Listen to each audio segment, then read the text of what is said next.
Almost 70 years ago, when the world was recovering from the ruins of the Second World War, a man by the name of Norman Borlaug made a discovery that would save up to 2 billion lives and earn him the Nobel Peace Prize.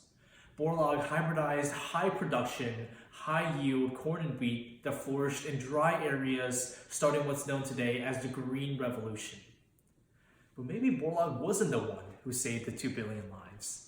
It might have been a man named Henry Wallace, former vice president under FDR.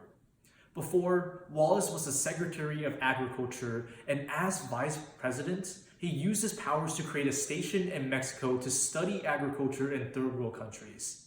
And there, he hired a man named Norman Borlaug to run it. But maybe it was George Washington Carver who saved the 2 billion lives. You know, the peanut guy. But what many people didn't know about Carver was that while he was in college, he went on weekly expeditions with his professor's 6-year-old son. And it was through those interactions Carver instilled in the 6-year-old Henry Wallace a love for plants and a vision for what they could do for humanity. But maybe there isn't an ending to this story. Exactly who was it that saved the 2 billion lives? One of the goals of FBLA is to encourage members in the development of individual projects that contribute to the improvement of the home, business, and community. The question is, how? Going back to the story earlier, that concept is known as the butterfly effect, which is the idea that a butterfly can flap its wings, set air molecules in motion, which sets more air molecules in motion, eventually starting a hurricane on the other side of the planet. In other words, a small change can spark a series of events that escalates into something big. FBLA is all about making an impact in our community. The problem is that too many of us close our eyes to the fact that we all have the ability to make that effective contribution. We think, oh, there's 7 billion people in the world. I'm just one person. But the truth is, every little thing we do can matter.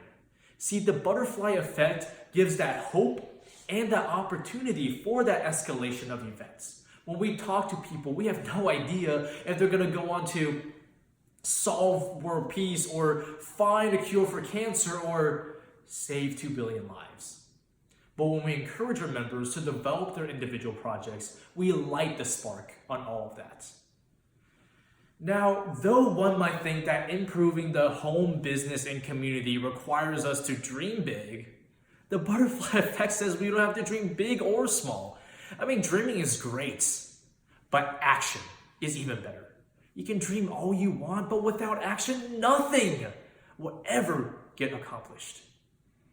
Take Martin Luther King, for example, who's credited with changing the lives of millions of people in this country, but recognize that he could have never done that without first starting his own individual project for his community. Like a butterfly, his small flaps of influence sparked the non-violent hurricane that can still be seen in the world today. Now, inspired by the butterfly effect, I pushed myself to start my own individual project for my community.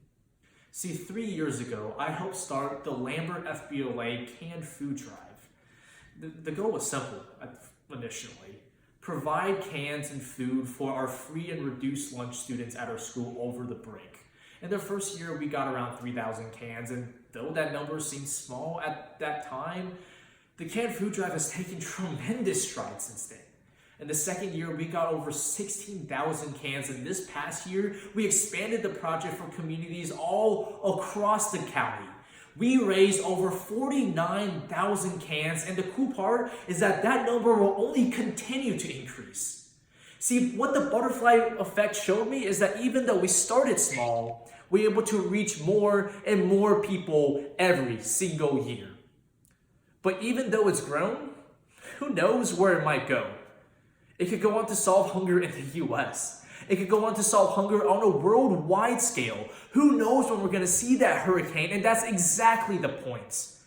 My idea of encouraging our members to contribute is through the butterfly effect, because I believe we can all flap our wings a bit higher when our members contribute.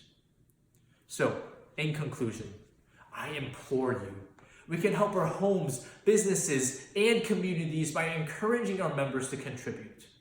But remember, it's not only limited to the home, business, and community that we think of. As future business leaders and leaders of tomorrow, we have unbounded opportunities, and what better way to take advantage of those opportunities than to pursue the butterfly effect? I'll leave you with that. Fly, butterfly.